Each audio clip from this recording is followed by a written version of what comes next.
نحمده ونصلي على رسوله الكريم اما بعد۔ اس دیس کے کوچے کوچے میں افلاس آوارہ پھرتا ہو،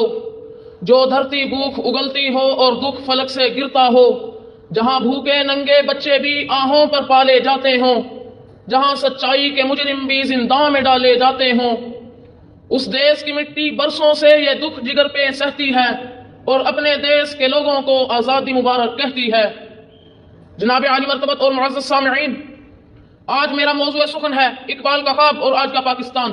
وقت کے مفکر علامہ محمد اقبال 19ویں صدی کا مشاہدہ کرنے کے بعد 20ویں صدی کی ابتدا میں ایک خواب دیکھتے ہیں اور اپنے رب سے ایسی تعبیر مانگتے ہیں، اے اللہ اس ملک کے نوجوانوں کو اتنی ہمت دے کہ وہ اپنے لیے ایک علیحدہ ریاست، ایک علیحدہ مرکز اور ایک علیحدہ ملک قائم کر سکیں۔ وہ خواب تھا ایک گلستان بسانے کا، وہ خواب تھا یہاں کے باسیوں کو ترقی یافتہ ممالک کے برابر لانے کا، وہ خواب تھا یہاں کی ماؤں بہنوں بیٹیوں کو فاطمہ، خولا اور سمیہ کی طرح پاک دامن بنانے کا، وہ خواب تھا یہاں کے باسیوں کو ترقی یافتہ ممالک کے برابر لانے کا، وہ خواب تھا اس قوم کے روح رواں نوجوانوں کو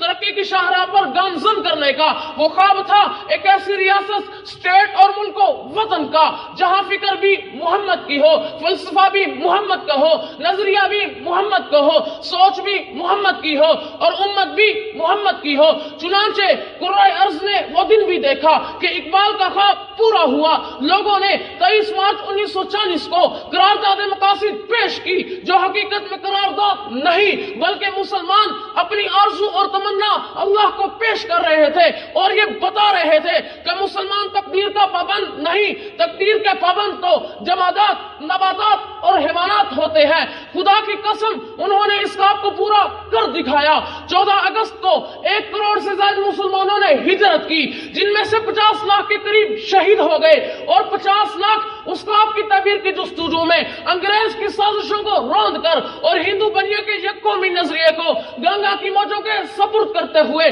فاتح بن کر، میرے محسن، میرے قائد علامہ محمد اقبال کے اس خواب کی تعبیر بن کر پاکستان کے حقیقی وجود میں داخل ہو جاتے ہیں۔ جناب صدر،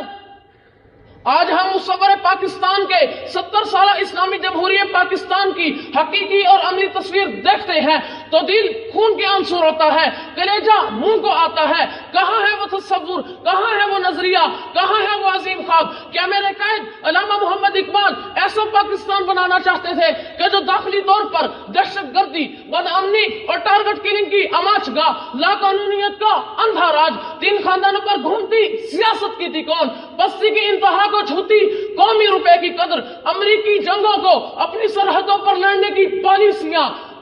بیرونی NGOs کو سرکاری اجازت نامے جاری کر کے